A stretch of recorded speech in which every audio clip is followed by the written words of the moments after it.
네, 강의 다시 이어가겠습니다. 마지막. 오늘 그냥 우금치국에서 그냥 다 이겼으면 좋은데 이 마지막이 또 그냥 시체로 들에 미치겠다. 누구냐? 고부근수 조병갑에 가렴주고 이런 썩을 놈 때문에 이놈 때문에 또 일어나기는 또 일어난 거죠. 금악동을 넘어서 봉황동을 넘어서 어디야 가명에다가 꽂아야 되는데 금악동에서 넘지 못했어요. 근데 나는 공주교대를 왜 갔는가 참으로 희한한 일이 벌어지고 있고 우금치 있는 데서 잠을 자면서 공주교대를 졸업하고 봉황동을 그냥 다 거기서 거기고 가명도 바로 옆이고 이제 거기를 넘어가면 이제 공주 포교당이 있어요. 몸이 먼저 아프다, 그죠? 몸이 실태잖아.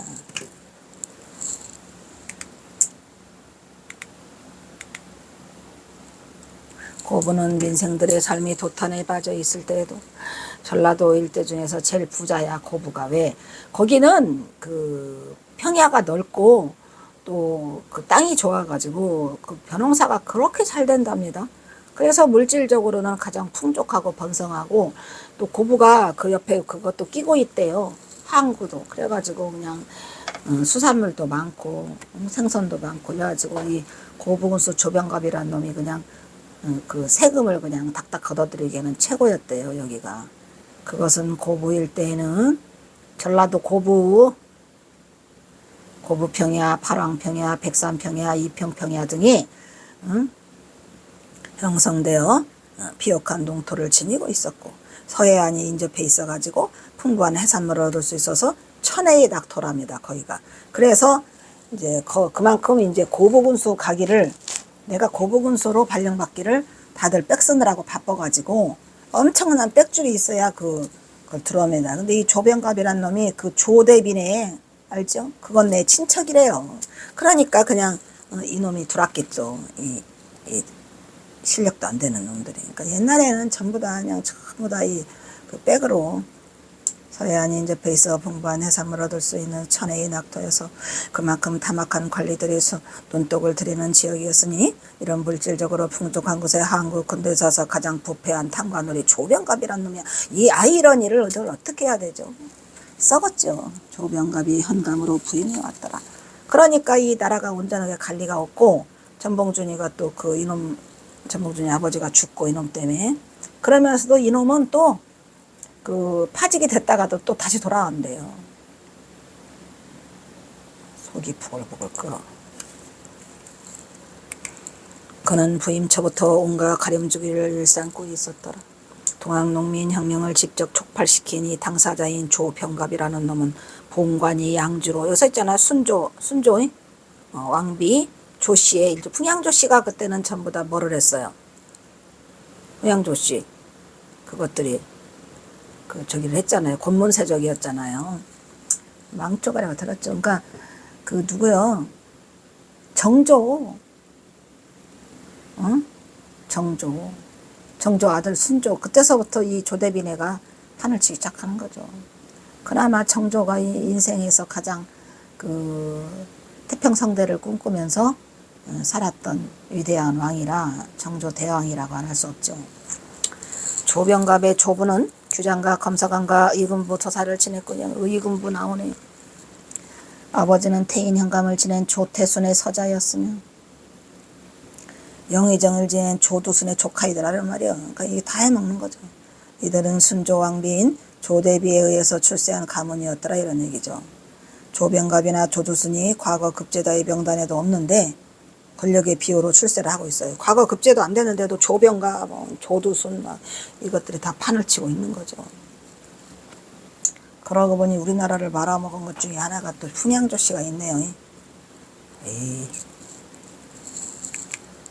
조병갑은 1892년 4월에 고부 현감으로 부임을 하였더라.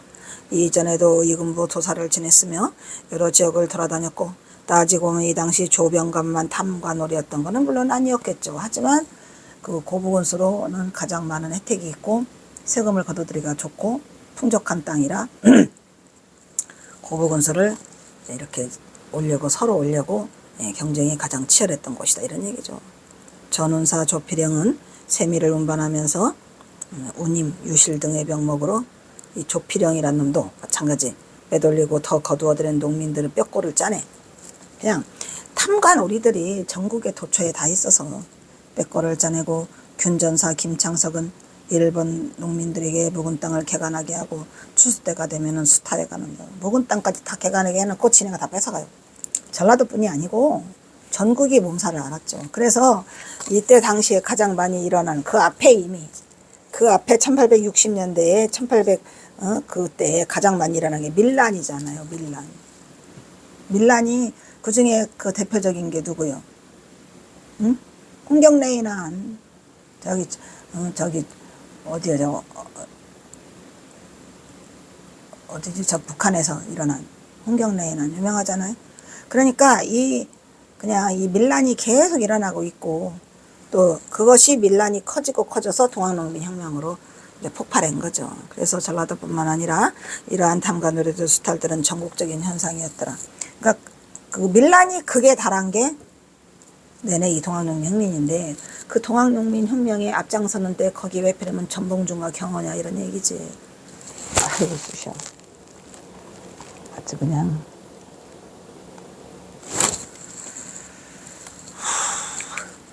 고부는 전라도 가운데서도 어떤가는 곡창지대다. 그러다 보니 이곳에 부임해 오는 관리마다 토색질이 뭐예요? 그 탐관오리들이 그 민초들의 이 저기를 빼먹는 거. 토색질이 극에 달했더라. 내가 귀엽고 이거 볼 거야.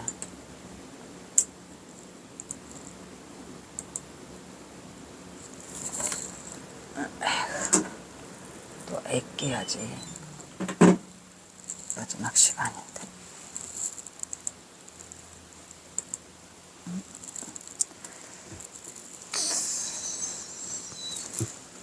토색질이라고 하는 것은 미치겠다. 토자가 토이할 토자랍니다. 이 도둑놈의 새끼들.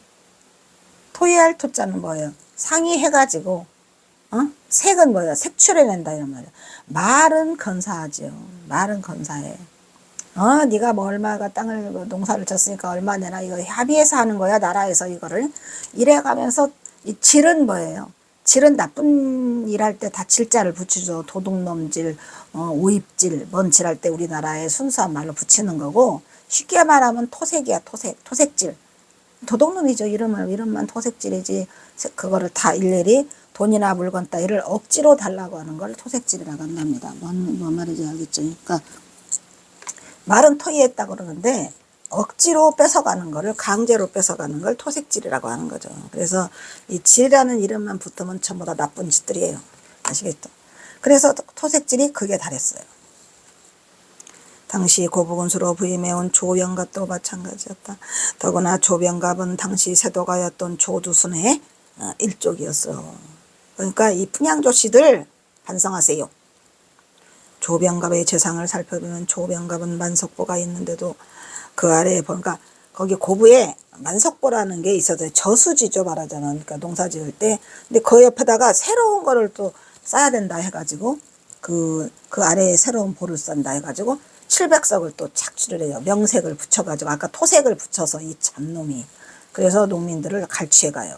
그래서 이제 여기서 싸우면서 그거를 반발하다가 몽주장군 아버지 전창혁이가 죽음을 당하죠.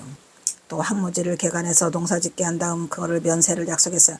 황무지를 개간해. 그러면은 세금을 면해줄게. 해놓고 또 뺏어가. 그러나 그 약속을 어기고 다음 추수 때부터 또 강제로 세금을 또 걷어요. 황무지 남는 꼴을 못 봐요. 그거를 농부들이 해놓으면 농부들이 먹게 해야 되는데 그걸 다 뺏어가 또. 안 뺏어간다고 해놓고 또 뺏어가. 나쁜 놈들이죠. 이때 조병갑은 자신의 아비가 태인군수야. 이것을 대세워 아비의 비각을 세운다 그래. 조두순이. 그 비각을 세워야 되니까 1000냥씩 내놔라. 그것도 1000냥을 걷어가. 1000냥을 어떻게 내놔. 비석설라면 네가 세워야지. 왜 농민들 걸 뺏어가. 그들의 행포는 대동미를 징수할 때마다 최상품인 대동미라고 하지. 저 가을에 추수한 거를 최상품인 정백미를 걷어가요. 제일 좋은 거를 걷어갔다가 조정에 바칠 때는 또 뭐야? 나쁜 쌀로 바꿔요. 좋은 쌀은 다 팔아먹고. 이런 나쁜 놈들이죠. 그래서 나쁜 쌀로 바꿔서 그 차액을 횡령한다 이런 말이에요. 징수할 때는 정백미를 걷었다가 조정에 바칠 때는 싼 쌀을 갖다가 하고.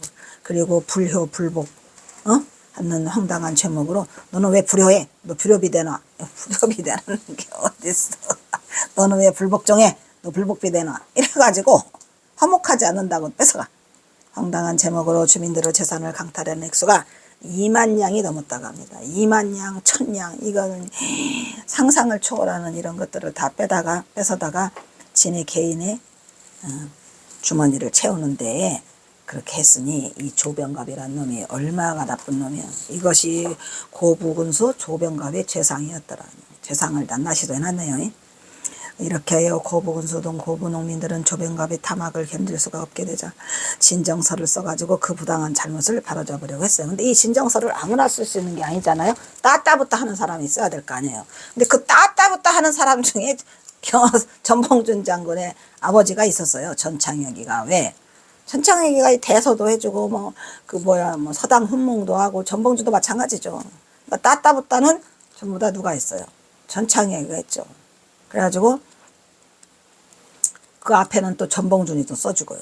그러니까 뒤에는 전봉준이 써주고 앞에는 전창혁이가 써주죠. 그러니까 전창혁이가 죽은 뒤에는 전봉준이가 써주는데 그 앞에는 전창혁이가 왜 기생이 엄마의 생신상에 왜 돈을 내놓으라고 하느냐 이런 걸 다 따지고 해서 이제 붙잡혀 들어가서 장을 맞아요. 곤장 100대를 받고 오니까 죽어. 왜? 장독이 올라서 죽어요. 아시겠죠? 패는 그냥 이렇게 서너다 때리고 보내는 건데 곤장은 100대를 맞으면 거의 죽는답니다. 그래서 이제 장독이 여기에 이제 이 엉덩이에 올라서 죽는데 전봉준 장군 아버지 전창혁이도 결국은 장독에 병이 걸려서 죽은 거죠. 그래서 이제 1893년 죽고 난 다음에 1893년 5월에 아버지가 돌아가시니까 전창혁이가 그 뒤로는 이제 전봉준이 이제 이 울분을 참지 못해갖고 1893년에 12월 달에는 전봉준이 직접 써요. 이걸 다 아까 쓴 거 있잖아요. 그 조병갑의 재상을 12월에 그 진정서를 써준 자가 바로 전봉준이었으니 이때 전봉준은 진정서를 써준 것으로는 분이 안 풀려. 응? 아버지가 돌아가셨으니 만족하지 않고 농민 40여 명과 함께 고부 군화를 찾아가요. 고부군 동원을 찾아갔겠죠. 동원에 군화를 찾아가니까 이젠 더 이상은 참을 수가 없어. 고부 관하로 쳐들어갑시다. 그러니까 올쏘 해가지고 이게 일으킨 게 동학농민의 시초예요. 자 앞으로 돌진 그래서 와 하고 갔는데 그 사이에 어떻게 했을까? 조병갑이라는 놈은 도망간다니까. 아주 어이가 없어. 도망갔는데도 이 잡놈이 어디로 잘 못하고 워낙 권세가 세니까 익산군수로 간다고 하더라고요. 이놈이 농민들의 우렁찬 함성소리는 어느덧 전봉준을 앞세워 고부 관하에 당도하였더라. 고부 관하에 당도하니까 있어요 없어요? 없어요. 그러나 이때 전봉준이 쓴 진정서는 묵살돼버리고 그리하여 전봉준은 조병갑을 힘으로 응징하기로 결심했어요. 그리하여 사발통문을 돌리는 게 이때부터 경호선사가 참여를 하게 되는 거죠. 왜냐하면 경호선사도 그 아버지로 모셨던 전창혁이가 죽으면서 꼭지가 돌아요. 이제 이제 내가 나서야 되겠다. 이래가지고 이제 사발통문을 돌리게 하는 그게 사발을 엎어라. 이걸 누가 주동자인지 모르게 엎어라 해갖고 이제 거다가 전봉준을 쏘고 이렇게 했는데 수백 명의 동민과 함께 고복은 아문을 습격했더라. 1894년 2월 16일이었죠 이때. 그러니까 그 1893년 12월에 써줬는데 그거를 묵살당하니까 1월 달에 그 무슨 장터 말목장터야 뭐야 거기로 모이기라 해가지고 이 관할을 침격한 거는 1893년 2월 16일이었어요. 모아가지고. 도병갑이는 담장을 뛰어넘어요. 조병갑은 담을 뛰어넘어 도망갔다. 이렇게 하여 전봉준은 농민군 지도자가 되었더라. 그 얘기예요. 이제 또 배도 고파. 담관우리 군수 조병갑의 행포는 아주 극심했더라. 조병갑은 모친상을 당하고 부조금을 거둬요. 근데 이 모친상이 누구 모친상이냐면 기생의 모친상이다 이런 말이에요. 자기 어머니 모친상도 아니고 기생의 모친상을 당해가지고 돈을 걷어요. 2,000냥을 걷어오라고 요구하였다. 이에 바른말 잘하기로 유명한 대쪽 같은 성품의 전봉준의 아버지 전창혁이가 아니 이게 뭔 개소리를 하느냐. 무슨 기생의 그 엄마 애미까지 이걸 하느냐 해갖고 이제 따따붙다는 전창회가 나섰다가 죽음을 당하는 거죠. 그래서 바른말 잘하기로 유명한 대쪽 같은 성품의 전봉준의 아버지 전창혁이 마을 대표로 나서서 항의하다가 화가 치민 조병갑한테 곤장을 맞았어요. 100대. 그래서 장독으로 죽는 일이 벌어지니까 전봉준이 꼭지가 들어온 거죠. 이후에도 조병갑의 행포는 계속되어 자기 아버지의 공덕비를 자기 아버지 광덕비를 또 세우래. 응? 세우는 등 비용을 백성들에게 다 내래. 응? 이러한 그리고 또 이제 마지막에 더 이상 참을 수가 없는 건 만석보예요. 만석보라는 이름의 저수지를 세워놓고 그 노동력을 다 착취해서 지어놓고는 사용료도 다 해놓고는 지방 토호들 보고 돈을 내라 그래 다. 그러니까 아주 그냥 이 가렴추구가 극에 달하는 상황이 오는 거죠. 만석보라는 이름의 저수지를 백성들의 노동력을 동원해서 건설하고 사용료도 백성들에게 강제로 징수해서 착취하고 지방 토호들에게는 돈을 빼앗는 등 그의 행포는 점입가경으로 아주 끝가는 줄 모르고 치달았어요. 결국 분노하니 그는 이때 나라를 개혁하겠다는 뜻을 품게 이 그는 여기서 그는 누구예요? 전봉준이죠. 나라를 개혁하겠다는 뜻을 품게 돼요. 왜냐면 자기 아버지가 죽었는데 그 이후로 그걸 해봐도 안 돼. 진정서도 안 돼.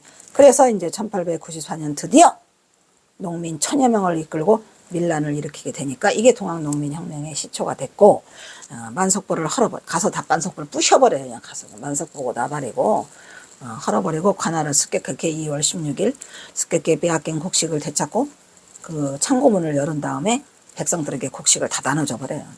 전부 다 전봉준이가 가서 그러면서 이제 하니까 이 조선 정부에서는 이제 그 이거에 대한 대책으로 무섭잖아요. 4,000명, 5,000명이 막 달라들으니까.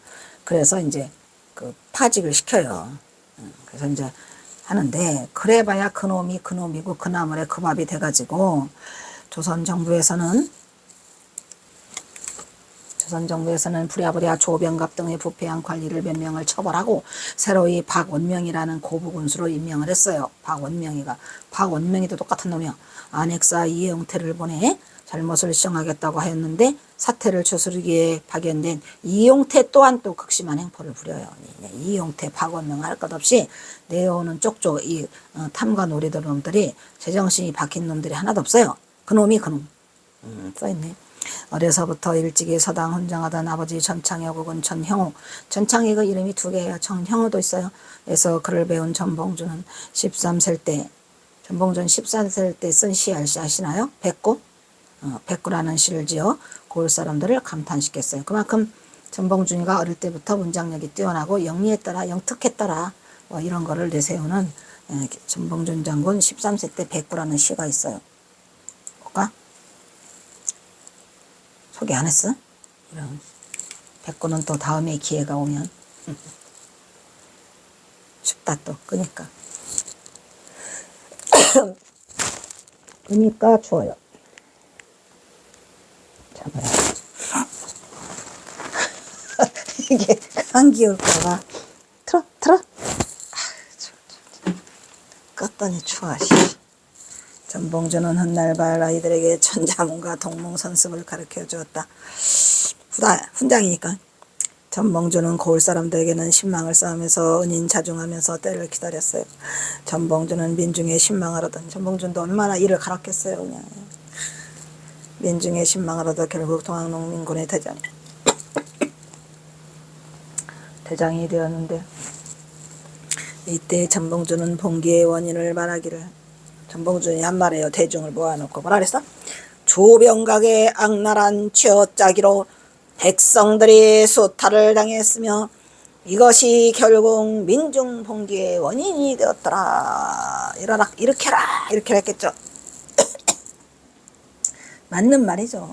참을 때까지 참았어? 안 돼. 일어나야지. 그러니까 결국은 이 참다 못해서 일어난 고 밝히고 있더라. 전봉준은 오척 단구의 몸이 마치 녹두 같다 해서 녹두 장군이라는 별명이 붙었는데, 전봉준의 유명세는 거사하기도 전에 이미 전봉준 하면 전라도에 짜르르 했어요. 전라도에서. 전라도에는 전봉준을 자신들의 영웅하는 숭배하는 영웅으로 재미있는 동요들이 퍼졌더라 이런 말이야. 이 동요도 해줬어? 뭐라고 해줬더라? 아니 말만 쓰지 말고 소개해야지. 바빠서. 아니면 안 퍼와서. 나도 몰라. 하여튼 있어요. 제69장 안 퍼왔나 보다. 부친 전창역의 사망. 전봉준의 부친은 1827년생으로 송투억은 3살 많다랬죠. 1824년생으로 창혁이라고도 하고 형호라고도 하고 성록이라고도 하는 이름과 함께 족보명은 기창이었더라. 족보에 올리기는 또 기창인데 옛날에는 왜 이름들을 이렇게 많이 했죠? 이름들을 많이 했어요. 전봉준도 그래요. 전봉준도 봉준이고 전봉준의 이름이 뭐더라? 모친은 1821년생으로 언양김씨 김순영이었더라. 옛날에는 여자들이 나이가 다 많았었어요. 그죠? 전봉준의 부친 전창혁은 고찬 당촌마을에서 서당원장, 고부에서도 향교의 장의를 했다고 아까 했죠? 장의했다고. 왜냐면 그 한약방을 했으니까. 전봉준은 이런 아버지 밑에서 어린 시절을 보내며 다른 아이들처럼 서당에서 한학을 공부했어요. 전봉준도 아주 그 실력이 빵빵하죠. 1892년 4월 고부군수로 부임한 조병갑. 이놈! 지금까지도 탐관오리의 대표적인 인물이 조병갑이에요. 조병갑은 순조왕비 조씨 일족에 그의 아버지인 태인군수를 지낸 조두순 아닌가? 태인군수 조두순.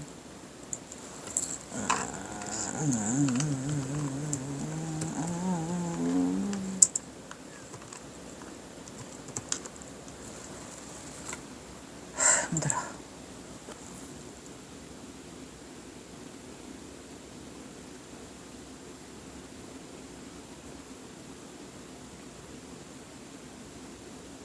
조규순이네. 너 조두순이는 또 저위. 조규순이다. 조병각은 과거 급제자가 아니고, 과거 급제한 자가 아니에요. 출사한 것이 아니라 권력 비호를 받아서 음서직이라. 옛날에는 음서직이라는 게 있어가지고 그 양반 귀족의 자제들이 과거 시험을 안 보고 그러하는 그게 있었답니다. 있었죠. 우리 고등학교 때 그 역사책에 나와요. 시험에도 나오고, 그지? 음서. 직으로 고위직에 오른 것이었으니 조병갑의 탐악 가운데 가장 대표적인 게 멀쩡한 만석보를 허물고 새로운 보를 지었잖아요. 그래서 돈을 몇천 냥을 또 거두니까 거기에 이제 끝에 그게 달해가지고 전봉준이가 진정서를 쓰게 된 게 이 만석보예요. 그리고 전봉준의 아버지 전창혁은 그 조병갑의 기생의 어머니 모친 상을 당했을 때 그때 한 것 때문에 또 그게 달했고. 그리고 물세 명목으로 물세를 내래요. 그 만석보를 지어놓고. 아니 멀쩡한 만석보는 왜 없애서 지어놨고 또 물세 내라. 그 물세에 받으려고 하는 거지. 물세 명목으로 벼 700여 석을 농민들에게 강제로 거뒀다. 전라북도 지방은 옥토의 땅으로 전국 최대의 쌀 생산지였다. 특히 호남 평야의 쌀은 일본에서 인기가 있었다. 이에 고부 농민들은 관아에 전봉준의 힘을 빌어 진정서를 냈었잖아요. 1893년 12월에. 그런데 조병갑은 오히려 농민 대표들을 처벌하는 등 학정을 그치지 않고 전봉준의 말을 묵살시켜요. 그러자 전봉준이 이제 꼭지가 돌죠. 그리고 이제 이 전봉준 아버지가 일단은 죽었기 때문에, 또한 조병갑은 아버지 조규순의 공적비를 세운다고 해가지고 고부동민들에게 1,000냥을 빼앗고 불효, 음행, 잡기 이런 것들 돈을 받아. 음행 저질렀다고 잡기 돈을 받고, 잡기 화투치고 뭐 했다고 해서 돈 받고, 죄먹어 사람들을 가둔 후 대가를 바꿔서 풀어주는 등 불법으로 거둔 돈이 2만 냥이나 넘었더라 이런 얘기죠. 이렇게 여기에 농민들의 불만이 폭발 직전에 치달았으니 이때 전봉준의 아버지 전창혁은 가난했지만 고을 훈장으로서 주민들의 상소문을 받아 군수의 횡령을 막으려 했던 것이다 이런 말이에요. 그러니까 아버지도 전횡을 막으려고 했고 그 아버지가 죽으니까 또 전봉준이 이렇게 돼서 결국은 고부군수 조병갑의 이 만행으로 동학농민이 발발한 것은 사실이지만 어쨌든 이 탐관오리들의 학정으로 인해서 일어난 거죠.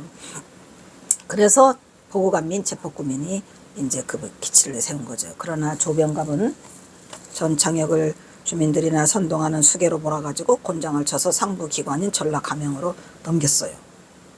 이런 썩을 놈이 있나. 전창역은 전주 가명에서도 죽도록 곤장을 맞고 다시 고부관으로 돌아왔지만 이미 장독이 온몸에 퍼져 죽은 목숨이었다. 아이고 우리 아버지, 이게 웬일입니까? 아이고 조병갑이 멀쩡한 우리 아버지를 죽이는구나. 죽어요. 조병갑 죽다가 오늘은 끝나겠네. 이때 전창혁은 이미 반송장이 되어 풀려나는데 집으로 돌아온 전창혁은 곤장을 맞은 지 장독이 올라 결국 사망에 이르고 말았습니다. 이 비통한 마음이야 온 마을이 울고 사나 대지가 울고 억울한 분노를 하늘을 찌르고 있었더라. 이러니 참을 수가 없죠. 그래서 이제 경호선사가 드디어 일어나요. 이때부터 일어나는 거예요. 그 앞에는 나와서 좀 도와달라 해도 안 도와주죠. 아까 했죠. 내가 좀 머뭇머뭇거리고 있으니 내가 이걸 스스로 이거를 뽑아낸 다음에 가겠다라고 했는데 결국은 전봉준 장군 아버지 전창혁이가 죽으니까 경호사 꼭지가 돌아요. 전봉준은 하늘처럼 믿고 의지하던 관의 천하의 대장부로 멀쩡하던 아버지 전창혁이 관아의 서배를 맞아 눈앞에서 죽어나가자 반실성하여 그 울분을 참을 수가 없었다. 전봉준은 이때부터 상복을 입은 모습으로 부조리한 세상을 바로잡고 억울하고 불쌍한 민초들을 살리겠다는 의지를 가지게 되었어요. 이렇게 하여 전봉준의 아버지 전창혁은 1893년 6월에 죽었어요. 감세 탄환에 앞장서 고부관아를 찾았다가 조병갑에게 붙잡혀 곤장을 맞고 그 한 달 뒤에 죽어요. 7월 달에 죽었나 봐요. 이때 전창혁이 죽은 뒤 고부민심은 더욱더 들끓었죠. 이것이 바로 동학농민혁명의 도화선이 되어 고부빌란이 일어나게 된 것이다. 예경. 그러니까 이제 전봉준 장군이 전창혁을 그 장례를 다 치르고 난 다음에 12월 23일 날 갔는데 그걸 안 받아줘. 그런 다음에 나중에 이제 1월 달에 그 말목장터요? 말목장터에서 일으키고 다시 연이어서 고부 관아를 습격하게 되죠. 그게 1894년 2월 26일. 결국 조병갑은 자신 집안의 권세를 이용해서 1894년 1월 9일 날 고부군수로 재발령이 났어요. 그 앞에 도망갔다가 특히 고부군수 조병갑은 왕실 외척으로서 처음부터 한탕 크게 해먹을 생각으로 이곳에 자진해서 부임을 했어요. 그의 못다한 행각 때문에 원성이 자자했더라. 고부군수 조병갑은 동진강의 수중부 건설을 지시하며 이놈은 뭐 수중부 또 뭐 만석보 이런 걸 좋아하는구만. 응? 주민들과 물자를 동원하면서 가을 거지 때 세금을 받지 않겠다는 약속을 해놓고 그 수중부를 또 완성을 했는데 이 수중부를 받은 다음에 또 이게 만석보. 그래서 그 다음에 또 그 물값을 받죠. 수중보라는 이름이 있는 게 아니라 그 수중보의 이름이 만석보예요. 그리고 거기는 동진강이고요. 아시죠? 동진강.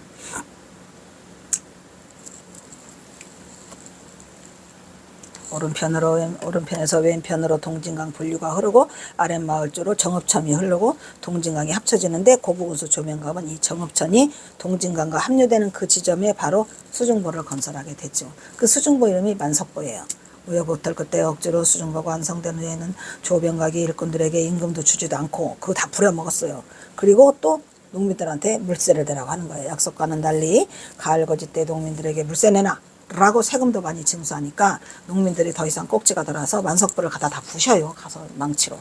농민들은 그야말로 일촉즉발의 상황에 이른 것으로 이때 이제 전봉준이 등장을 하게 되는 거죠. 전봉준 아버지가 등장을 아직 안 죽었어 이놈.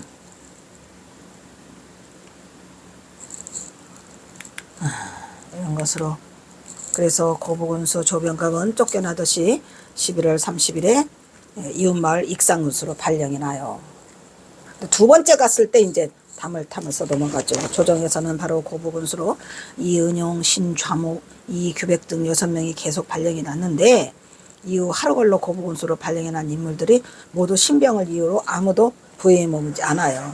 이 조병갑이를 11월 30날 익산군수로 발령을 낸 뒤로 이은용, 신좌목, 이규백 이런 사람 6명이 오는데도 왜?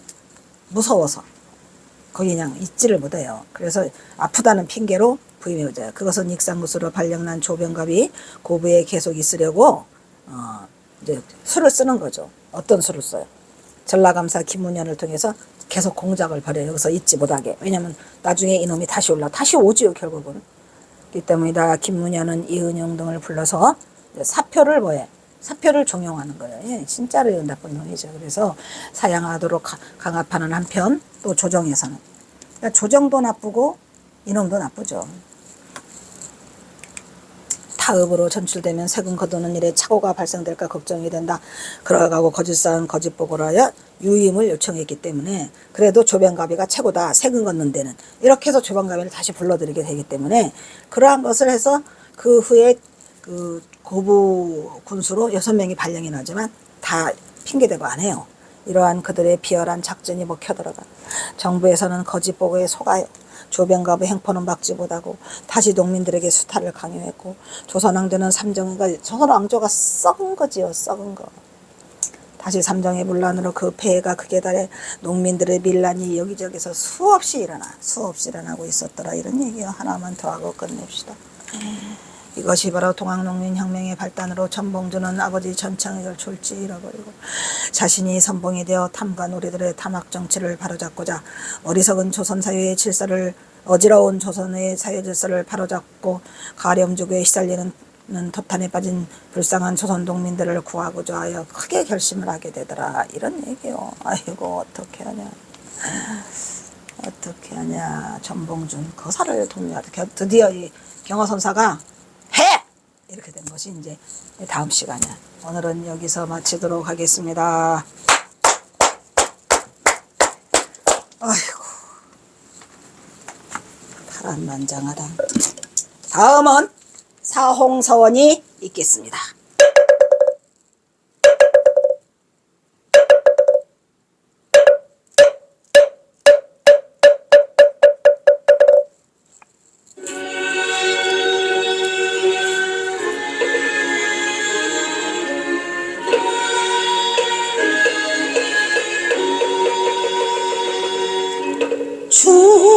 중생을 다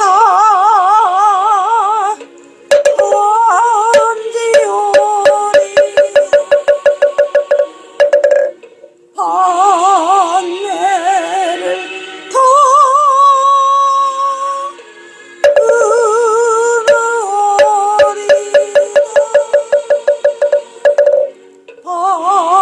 법문을 다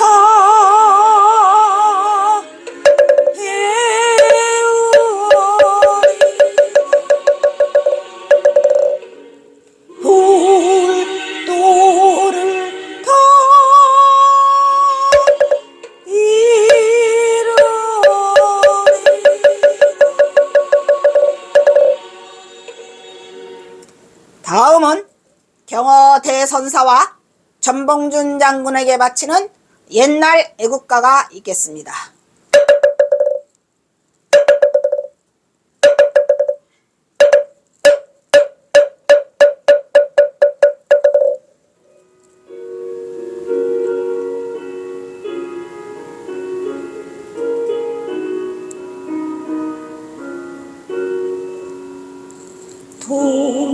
동해물과 백두산이 마르고 닳도록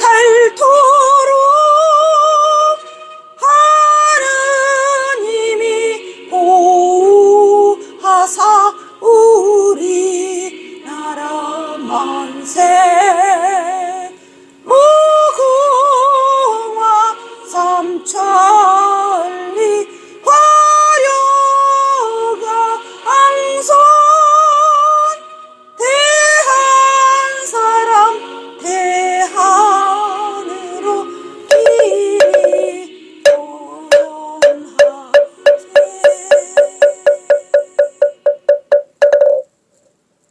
다음은 산회가가 있겠습니다.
성불하십시오.